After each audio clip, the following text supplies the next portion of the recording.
Bienvenue sur la route des artistes à travers les villages de la Côte d'Azur. Nous allons partir sur les traces de Matisse, Chagall ou encore Picasso. Tout un programme. Commençons tout de suite par la chapelle du Rosaire conçue par Henri Matisse. Ça reste un monument d'art sacré unique au monde car pour la première fois, un peintre réalise un monument dans sa totalité. Architecture, vitraux et mobilier.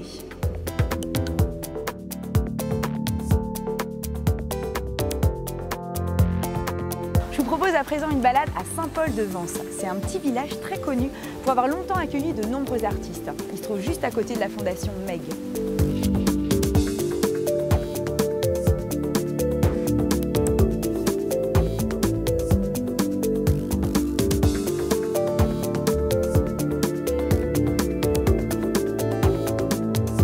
Nous nous trouvons à la fondation MAG, un lieu inclassable et plutôt étonnant.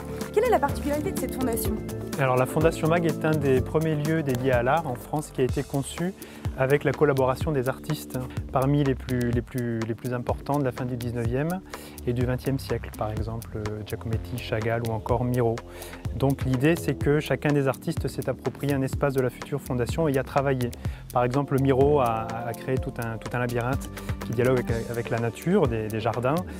Chagall avait demandé par exemple une salle au volume particulièrement important puisqu'il voulait créer une toile monumentale spécialement pour le lieu.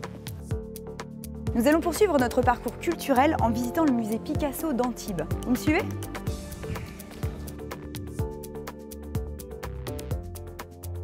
Le musée possède des œuvres exceptionnelles de Pablo et une superbe terrasse avec les sculptures de ses contemporains. Les œuvres traduisent notamment la joie de vivre de Picasso, mais aussi son goût pour l'expérimentation et la mythologie. C'est à Antibes qu'il peint notamment la joie de vivre, satire et faune. Je vous emmène maintenant, à quelques kilomètres de Cannes, au château de la Napoule. Il est aujourd'hui un centre d'art, mais également la propriété d'une fondation américaine qui soutient les artistes du monde entier.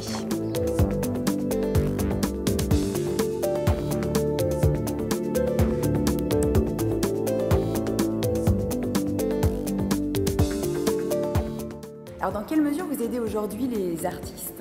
Donc par le biais de résidences d'artistes, on accueille au château des créateurs qui viennent travailler dans des conditions optimales d'inspiration et dégagés de toute contingence matérielle pour se consacrer à leur projet. Très bien. Et là, donc, on se trouve dans l'atelier d'Henri Clouse et vous avez gardé une partie de ses œuvres. Voilà, on a gardé la quasi-totalité de la collection puisque c'est lui qui a reconstruit le château et ses œuvres sont présentées dans le cadre du musée et servent également d'inspiration aux artistes qui viennent travailler ici aujourd'hui. J'espère que ce sujet vous a inspiré autant que moi et je vous dis à très bientôt sur voyagesncf.com.